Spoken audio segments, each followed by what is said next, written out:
আমাদের পাড়ার যারা ভাইজানের সাথে কথা বলবে আস্তে আস্তে আগিয়ে এসো। ভাইজান কিন্তু আরো অনেক লোকের মধ্যে বলি ভাই, আমি তার আগে দুটো কথা বলি।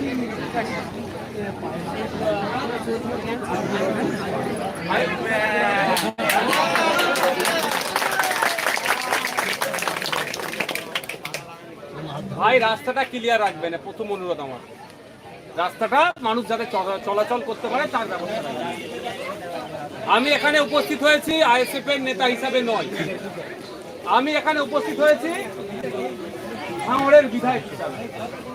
সুতরাং আপনার কোনো অভাব অভিযোগ থাকলে আমার সাথে কথা বলতে পারেন। আমার যদি ক্ষমতা থাকে আমি সমাধান করব, আর নাহলে কিভাবে সমাধান করা যায় সেটাও বলব। আপনি তৃণমূল করতে পারেন, আপনি বিজেপি করতে পারেন, আপনি সিপিএম করতে পারেন, আপনি আইএসএফ এর ঘোর বিরোধী হলো আপনি এখানে আসলে আপনার যে অভিযোগ আমি শুনতে বাধ্য। সুতরাং নির্দ্বিধায় যে কেউ আমার কাছে আসতে পারে। আমি বিধায়ক, আমি তাকে পরিষেবা দিতে বদ্ধপরিকর। কেউ যদি বলে তোরা আমাকে ভোট দিসনি, হ্যান করিনি, ত্যান করিনি, সেটা সংবিধান বহির্ভূত কথা বলে, ও দেশদ্রোহীর মতো কথা বলে। আমি যখন ভোটে লড়াই করেছিলাম 2021 সালে সংযুক্ত মোর্চা তথা আইএসএফ এর আমি প্রার্থী ছিলাম। এখন আমি সংযুক্ত মোর্চা বা আইএসএফ এর থেকে আমার পরিচয় ঊর্ধ্বে কি, আমি ভাঙড়ের বিধায়ক।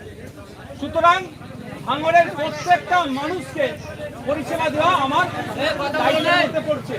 আমার এখতিয়ারের মধ্যে পরিষেবা হলে আমি প্রদান করব। গত 10 তারিখে আমাদের এই ভাঙড়ের, আমার সাথে তার রাজনৈতিক পরিচয় আলাদা ছিল। এই বুকে না কথা বলে অনেক কাজ করা যায়। রাজনৈতিক পরিচয় তার আলাদা ছিল, থাকতেই পারে, এটা ডেমোক্রেসি। ভারতবর্ষে এত রাজনৈতিক দল আছে, পৃথিবীর ইতিহাসে কোনো দেশে অত রাজনৈতিক দল নেই। এটা বিউটি অফ ইন্ডিয়া। আমাদের দেশের যে বিউটি, এটাই হচ্ছে তার প্রমাণ যে প্রায় 22 থেকে 2300 রাজনৈতিক দল আছে। সারা পৃথিবীতে যদি জোগাড় করা যায় অত দল পাবে না যত ভারতবর্ষে আছে। সেটা আমার সংবিধান আমাকে রাইট দিয়েছে, আমি রাজনৈতিক দল করতে পারি। যার যে রাজনৈতিক দল ইচ্ছা করবে, ভোট আসলে মানুষকে বলবে, যাকে মানুষ চাইবে ভোট দেবে, এটা সিস্টেম। আমাদের রাজ্জাক খান ভাঙড়ের ভোটার, আর আমি ভাঙড়ের বিধায়ক। আমি প্রথম দিনেই কি বলেছিলাম যে রাজ্জাক খান খুনিদের আমি শান্তির ঘুম ঘুমোতে দেব না। কিন্তু রাজ্জাক খান আমার কাছে, ও তৃণমূলের থেকে বড় পরিচয়, উনি ভাঙড়ের একজন ভোটার। আর আমার নিজের পরিচয় আইএসএফ এর চেয়ারম্যানের থেকেও এইখানে দাঁড়িয়ে আমি আজকের ডেটে আমি ভাঙড়ের বিধায়ক। সুতরাং আমি বিধায়ক, আমার এলাকার একজন খুন হবে, যে বা যারা খুন করেছে তাদের বিরুদ্ধে আমার লড়াই চলবে। সব সময় সামনে দাঁড়িয়ে লড়াই করতে হবে এরকম ব্যাপার নয়।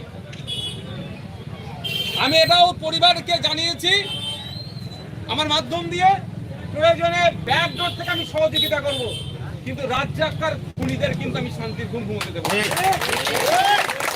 হতে পারে তার সাথে আমার রাজনৈতিক প্রতিদ্বন্দ্বিতা আছে, এটা ডেমোক্রেসি।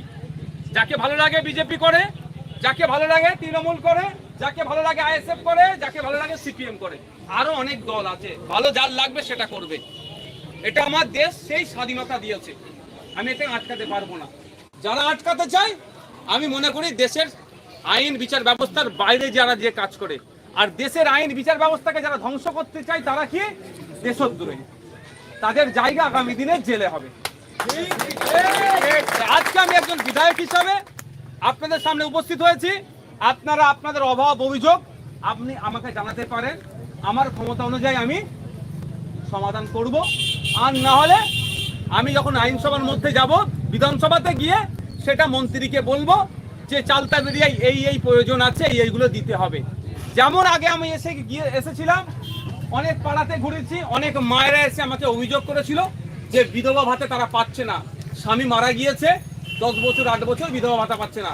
আমি গিয়ে মন্ত্রী মহাশয়কে বলেছিলাম, আপনারা শুনলে অবাক হবেন, যেটা 2021 সালের আগে বিধবা ভাতা পশ্চিমবাংলায় জানা দিত, 2021 সালের পরে প্রায় 5 থেকে 7 লক্ষ বেরিয়ে দিয়েছে। কানে ঢুকাতে হয়েছে তো, কানে ঢুকাতে হয়েছে তো। আমি বিধানসভায় গিয়ে আমাদের ভাঙড়ের ছেলে মেয়েদের কথা ভেবে, যে আমাদের ভাঙড়ের ছেলে মেয়েরা সেটা তৃণমূলের ঘরের ছেলে হতে পারে, বিজেপির ঘরের ছেলে হতে পারে, আইএসএফ এর ঘরের ছেলে হতে পারে, আমার ডাকার দরকার নেই, ভালো প্লেয়ার আছে প্রচুর। তারা শর্ট লেগে প্র্যাকটিস করতে যায়, টাকার অভাবে সবাই যেতে পারে না। এই ভাঙড়ে একটা উন্নত মানের স্পোর্টস কমপ্লেক্স তৈরি করে দিতে হবে, যাতে আমাদের ভাঙড়ের ছেলে মেয়েরা এখানেই প্র্যাকটিস করবে, এখান থেকে খেলতে বিদেশেও যাবে, ভাঙড়ের নাম উজ্জ্বল করবে। আমার হাতে ক্ষমতা নাই, আমার যদি ক্ষমতা থাকতাম এসে বসিয়ে দিতাম স্টেডিয়াম। তো আমার হাতে যেগুলো আছে সেগুলো আমি দিচ্ছি, যেগুলো নাই সেগুলো মন্ত্রীকে গিয়ে বলছি। তো আপনারাও আমার কাছে আসতে পারেন, আপনাদের অভিযোগ আমাকে জানাতে পারেন, আমার হাতে থাকলে তৎক্ষণিক আমি সমাধান করব, আর না হলে এগুলো নোট করব, মন্ত্রী মহাশয় যারা সমাধান করার দায়িত্ব যাদের তাদের কাছে আমি পৌঁছে দেবো। এটা আমার দায়িত্ব। আমি এখন অপেক্ষা করবো কিছুক্ষণ, আপনারা জানাবেন। তবে একটা কথা আমি বলবো, এত মানুষ আছেন, আচ্ছা রাজ্জাকার খুনিদের বিচার হবেই, কিন্তু ওই যে বাচ্চাটি, বাচ্চা ছেলে বা বাচ্চা মেয়ে দুটো আছে, জীবনে আর বাবা বলে কাউকে ডাকতে পারবে না। তাহলে এই নোংরা হিংসার রাজনীতি আমাদের এখানে যারা চাষ করতে চাইছে তাদেরকে আমরা, কেউ তৃণমূল করতে পারেন, যার যে দল হোক, এটাকে বন্ধ করতে হবে সবাই মিলে। এই হিংসাটা ভাঙড়ের মানুষকে মিলে বন্ধ করতে হবে। আমরা ভুলে যাচ্ছি না 2023 সালের আগে পর্যন্ত ভাঙড়ের রাজনৈতিক খেলাখেলি হতো, বুঝেছে? এই চালতাবেড়িয়া মাদ্রাসার উপনির্বাচন, মাদ্রাসার ম্যানেজিং কমিটি নির্বাচন নিয়ে খেলাখেলি হয়েছে, কিন্তু হিংসাত্মক রক্তপাতে খুনাখুনিতে যায়নি। 2023 সালের পর থেকেই খুনোখুনি শুরু করলো, পঞ্চায়েত নির্বাচন থেকে নতুন করে বলতে লাগছে। তো এইটাকে আটকাতে গেলে ভাঙড়ের মানুষকে এক হতে হবে, যে আমরা খুনোখুনি চাইবো না। তৃণমূল করেও, আইএসএফ করুক, কংগ্রেস করুক, সিপিএম করুক, বিজেপি করুক, এক জায়গায় বসে আমরা চা খাবো। এই শপথটা আমাদেরকে নিতে হবে, নাহলে আজকে রাজ্জাক গেছে, কালকে অন্য কেউ যাবে। ও তো বলছে কি 5টা খুনোতয় হবে, উনি বললেন না যে আগে আমি খুন হবো তারপরে আমার 5 জন খুন হবে, এটা বলেনি। আগে কর্মীদেরকে আমি ভাঙড়ের বিধায়ক, পঞ্চায়েত নির্বাচনের সময় আমি মমতা ব্যানার্জির কাছে ছুটে গিয়েছিলাম, যে প্রয়োজনে মমতা ব্যানার্জি বলুক, আমি সব প্রার্থী তুলে নেবো, ভাঙড়ে শান্তি চাই। এটা নোটোরিয়াস ক্রিমিনালের সাথে আমার পার্থক্য, নিজের নাম করছি না। আমি আমার ভাঙড়ের মানুষের শান্তির জন্য বলেছিলাম আমি পঞ্চায়েতের প্রার্থী পর্যন্ত তুলে নেব, হিংসা না হয়, মানুষ না খুন হয়। কিন্তু মমতা ব্যানার্জি তখন আমাকে সময় দেয়নি, ওনার মূল্যবান সময় আমাকে দেয়নি। তো আপনাদের বলবো, যার যেটা ভালো লাগবে করুন। দিনের শেষে রাত্রি যখন ঘরে ফিরবেন না, ঘরটা মাথায় রাখবেন, ঘরে স্ত্রী হোক, মা হোক, বাপ হোক, ছেলে হোক, মেয়ে হোক, আত্মীয় অপেক্ষা করছে যে আমার বাবা বাড়ি, আব্বা বাড়িতে ফিরবে, আমার কাকা জ্যাঠা মামা মাসি পিসি বাড়িতে আসবে, এটা মাথায় রাখবেন। তো সুতরাং হিংসাতে জড়িয়ে পড়বেন না। আজকে শুধু আপনার রাজ্জাকার পরিবার ধ্বংস হয়নি, যারা গ্রেফতার হয়েছে তাদের পরিবারগুলো কিন্তু ধ্বংস হলো। তাদেরও ছেলেপুলে আছে তো ভাই, তারা তো কি মনে করে জেল থেকে বেরিয়ে পড়বে? ও 3 মাসের গল্প শোনালে হবে নাকি? ও 3 মাসের গল্প শোনাচ্ছে কেউ, যে 3 মাস পরে তুই জামিন পেয়ে যাবি, অত সহজ? তাহলে তাদেরও তো বাড়িতে বাচ্চা আছে নিশ্চয়ই, তারও স্ত্রী আছে, তারও বাবা মা আছে। তাহলে একটা রাজনৈতিক খুনে কত ফ্যামিলি ধ্বংস হলো। আর ও বাবু কি বলছে যে আরো 5টা যাবে, কিন্তু ভাঙড় উদ্ধার করতে হবে। কি হবে? 1,21,000 টাকা মাইনে ও পাবে, আর ক্ষতি হচ্ছে রাজ্জাকার পরিবারই বলতে পারবে।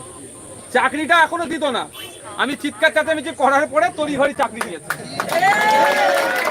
আমি কি রাজ্জাকার পরিবারের বিরুদ্ধে? আমি রাজ্জাকার পরিবারের পক্ষে, যাতে দ্রুত চাকরিটা যায়, অন্তত পরিবারটা বাঁচুক খেয়ে পড়ে। যদিও 10,000 টাকা মাইনে, এটা বাড়াতে হবে আমি দাবি করছি, পার্মানেন্ট চাকরির দাবি আমি করছি। তারপরও অন্তত চাকরির এতে মশাটা গলিয়ে দিক, সেই জন্য আমি তো বারবার চিৎকার করেছি। আসুন, যার কোনো সমস্যা থাকলে জানাবেন। ভাই রোডটা ক্লিয়ার রাখবে, কারো কোনো কিছু থাকলে আসবেন। প্রথমে ছেলেরা বলে নিক, তারপরে মায়েরাও এসে বলতে পারবে না। মনে না পিছু মনে